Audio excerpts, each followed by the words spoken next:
E salve, salve, rapaziada, eu sou o Rafa e hoje começando mais um videozão pra vocês, mano. E hoje tá eu e o Luquinha aí, mano, e hoje a gente vai reagir a relatos sobrenaturais, tá ligado? O que seria um relato sobrenatural, mano? Não é, tipo, nada a ver com lendas urbanas, tá ligado? Porque aquilo ali gira em torno de uma lenda e, tipo assim, não é real, tá ligado? É meio que uma história que eles colocam um terror. O relato já é coisa real, que vamos supor, quando a pessoa chega ali, vamos supor, se eu narro eu tenho um canal de, vamos supor, eu conto esses relatos. Aí vamos supor, vocês vai lá, entra em contato comigo no e-mail, manda o seu relato, tipo, o que você passou naquela noite, o que você vivenciou, e eu conto através do vídeo com, tipo, vamos supor, coloco uma voz, compartilhando com as pessoas, né? Coloco uma voz, entonação, edição, tudo para, tipo, transformar, fazer a pessoa sentir aquele medo que você sentiu, tá ligado? Isso é um relato.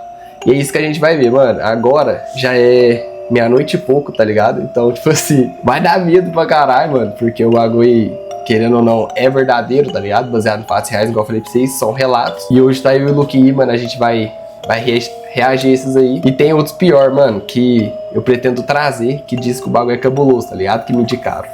A gente vai reagir a esse daqui, mano, o vídeo em si tem 1 hora e pouco, né? Vai reagir, tipo, acho que 2 relatos, no máximo. Depende do tempo, nós ainda não viu nada do relato. Dependendo de quanto for o tempo de cada relato, dependendo do tempo que for a história, aí a gente reage a 1 ou 2. Reage a 1 ou 2, senão vai ficar muito grande o vídeo, tá ligado? Mas aguarde que vai ter parte 2 desses reagindo a relatos, tá ligado? Vamos parar de enrolação, rapaziada, senão o vídeo vai ficar muito longo. E vamos começar a reagir, hein? Vamos lá, mano, vamos começar, hein?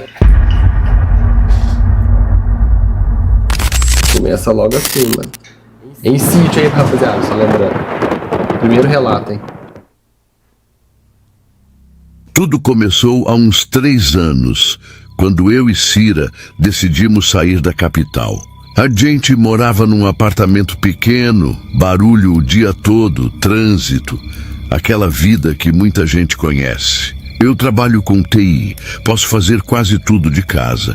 E ela é artesã, então a mudança para um lugar mais calmo era um plano antigo.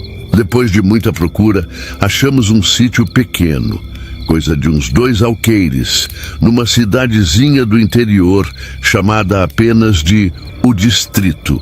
Ficava a uns 40 quilômetros da cidade maior mais próxima. O preço era bom, a casa principal era antiga, mas bem conservada, e o terreno era exatamente o que a gente queria.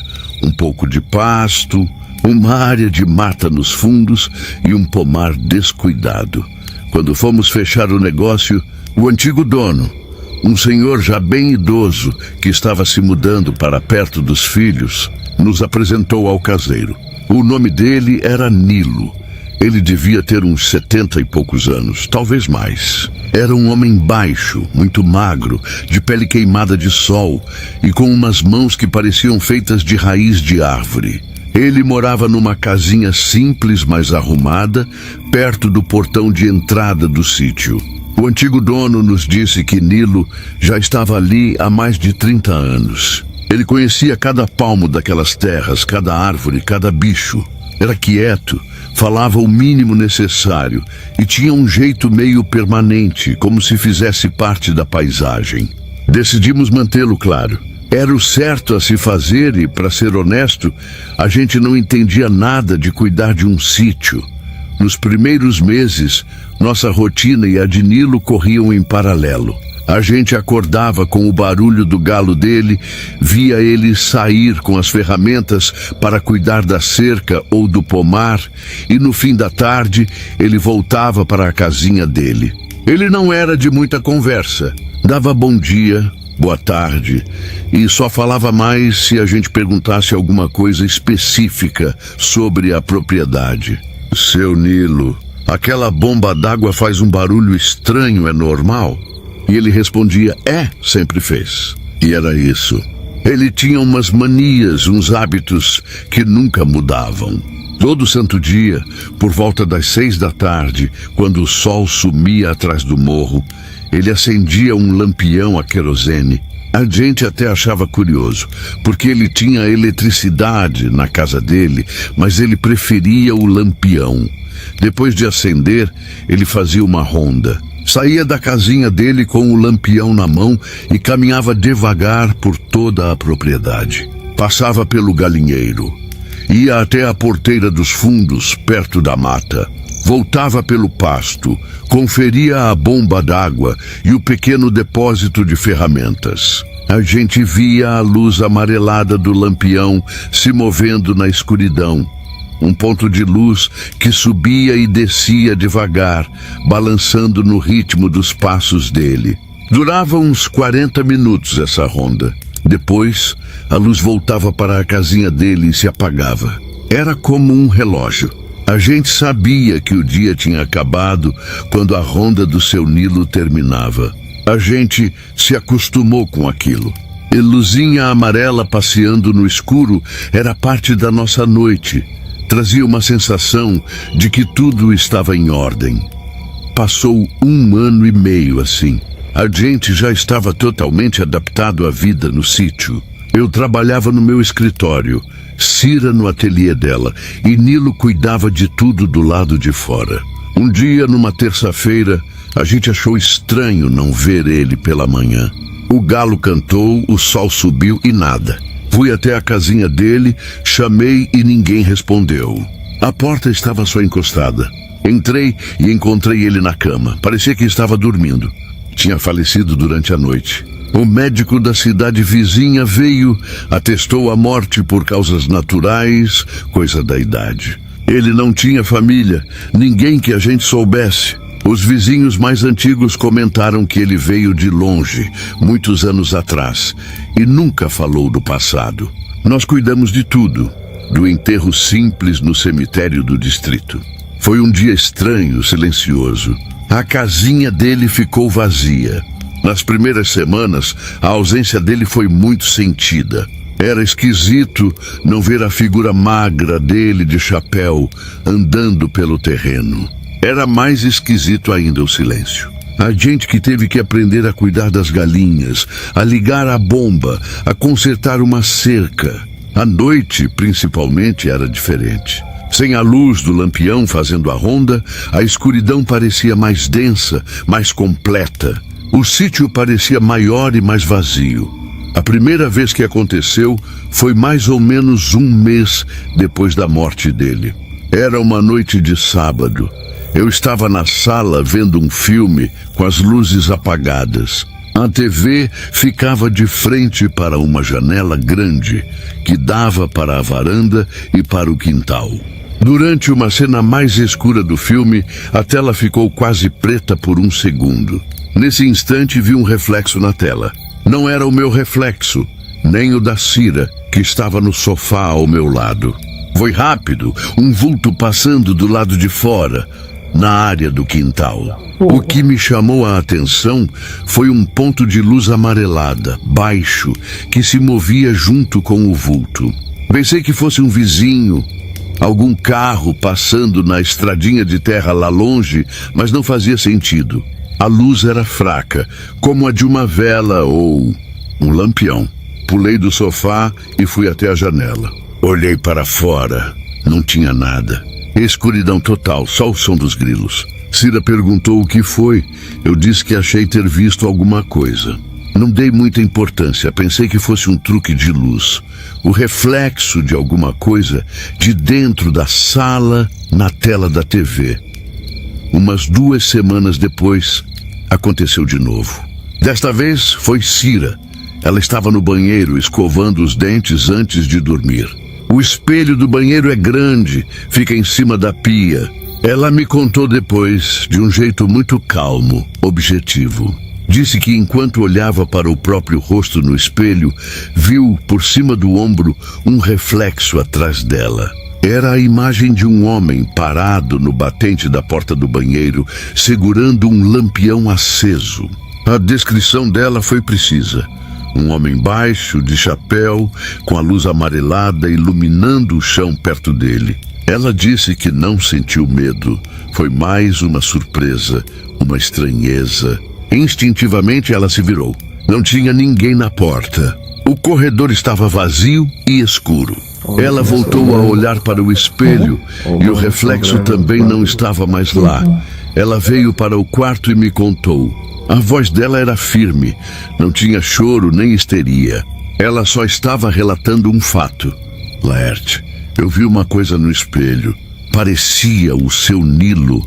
Quando ela falou, eu senti um frio na barriga, porque a descrição batia com o que eu tinha visto refletido na tela da TV.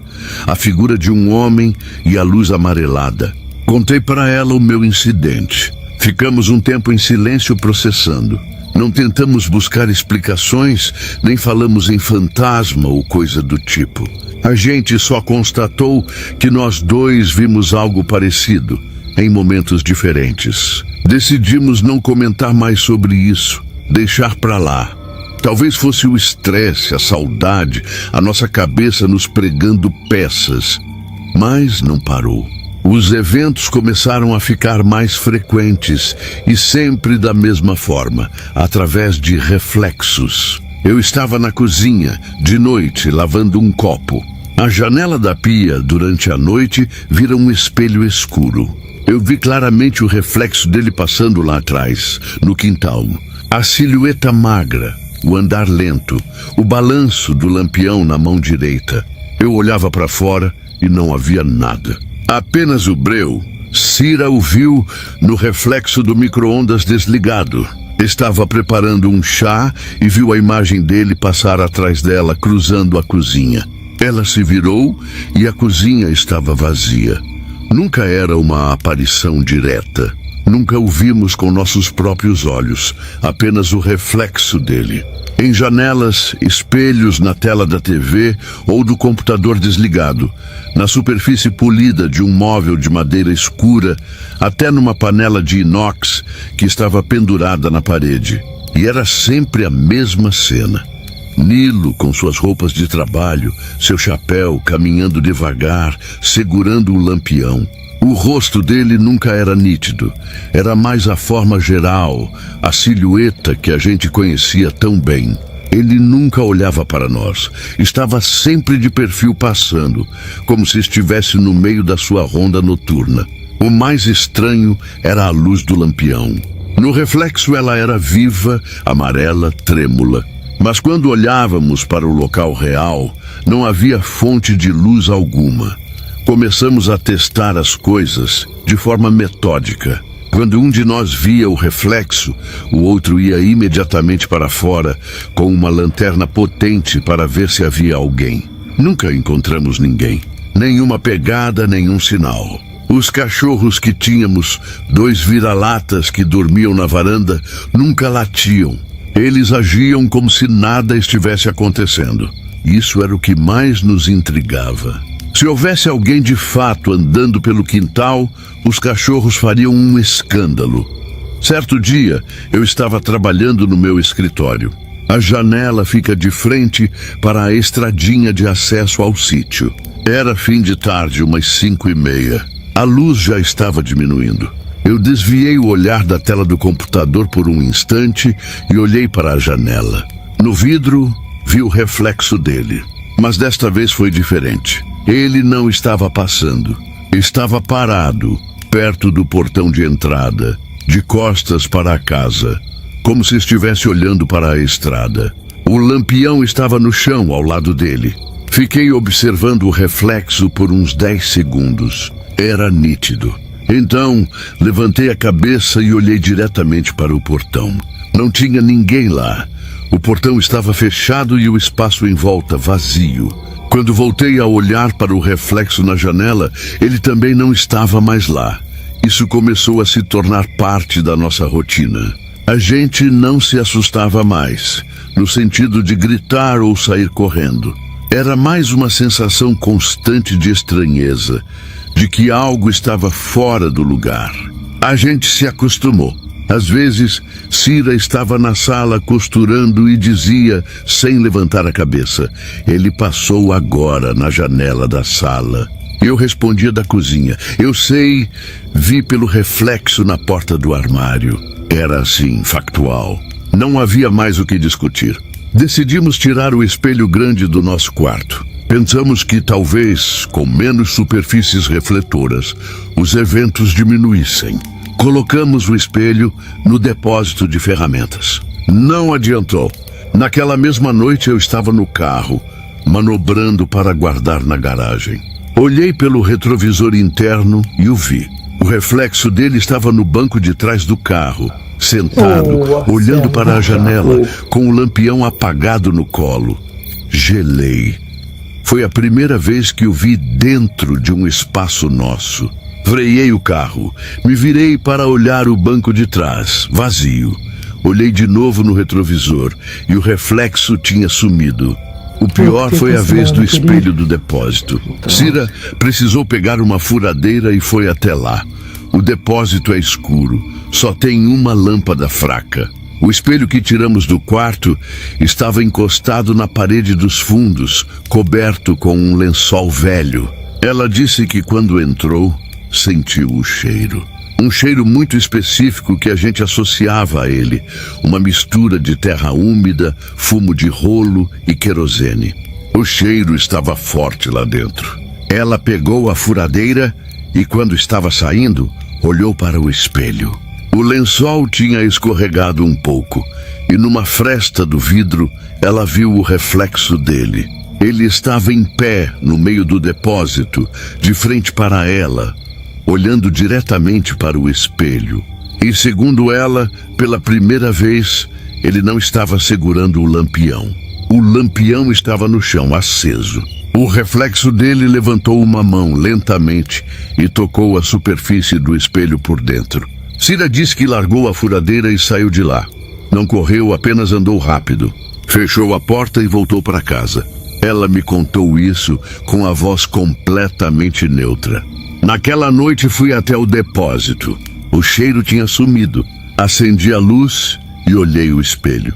O lençol estava cobrindo-o completamente do jeito que deixamos. A gente nunca pensou em se mudar.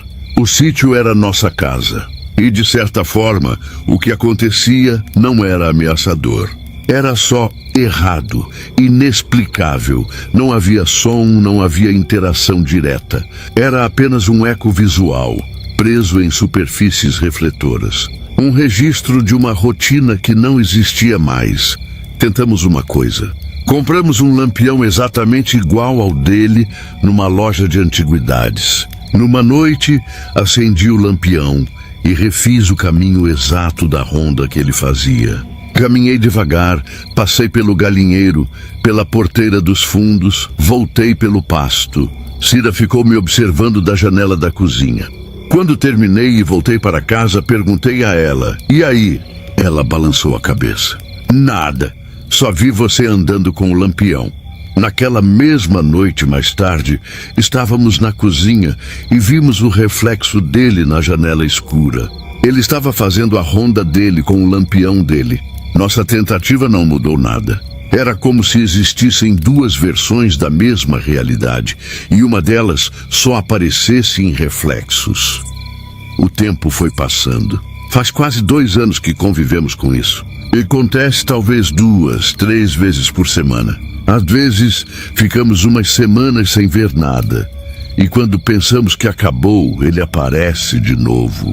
No reflexo da poça d'água depois de uma chuva forte. No vidro do box do banheiro, embaçado pelo vapor. Uma vez, eu estava calibrando o pneu do carro e o vi na calota cromada. Sempre a mesma figura silenciosa, fazendo sua ronda. A casinha dele continua lá, fechada. De vez em quando eu vou lá, abro as janelas para arejar. As coisas dele ainda estão lá dentro.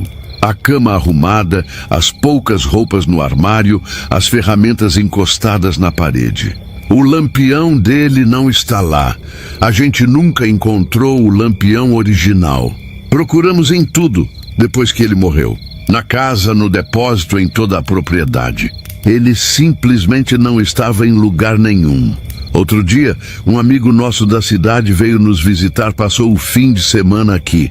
Ele não sabe de nada, claro. No domingo à noite estávamos na varanda conversando. Ele estava de costas para a porta de vidro da sala. Eu estava de frente para ele. Enquanto ele falava, eu vi no reflexo do vidro atrás dele a figura de Nilo passar devagar, cruzando a sala com a luz do lampião balançando. Eu não mudei de expressão. Continuei prestando atenção no que meu amigo dizia. Ele não percebeu nada. O reflexo passou e sumiu. A vida continuou. É assim que vivemos agora. Com um morador extra que só existe em reflexos. Ele não nos incomoda. Nós não o incomodamos. Ele faz a ronda dele e nós vivemos a nossa vida. A gente só evita olhar por muito tempo para superfícies espelhadas durante a noite. Não por medo, mas por um tipo de respeito, talvez. Ou só porque, depois de um tempo, você se cansa de constatar o impossível. Ele está lá, a gente sabe. E é só isso, um fato. O caseiro ainda cuida do sítio. Ou pelo menos o reflexo dele. É louco, rapaziada. Imagina você num sítio desse. Imagina, você tá, tipo, você compra um bagulho ali, aí tem o caseiro, pá, mas... Aí o cara, tipo, fala, né, mano, é hora de descansar, né, mano? Porque, tipo assim, geralmente quando é caseiro, trampa pra caralho, mano. E, tipo, fica muito tempo naquela mesma propriedade. Acaba que aquilo ali se torna a vida do mano, dele, né? Ele se apega muito, tá ligado? Então aí às vezes quando morre, mano, não consegue descansar e se livrar do bagulho, fica meio que preso ali. Bagulho louco, mano. Mas rapaziada, vou deixando o vídeo por aí, mano, que já tá grande pra caralho, tá ligado? Mas vou tentar trazer a parte 2. Às vezes assistir esse segundo relato também, mano, vai ser da hora, tá ligado? Não sei o que pode ser. Mas sim, rapaziada, aguarde que vai vir parte 2. Tamo junto, é nóis, até o próximo vídeo.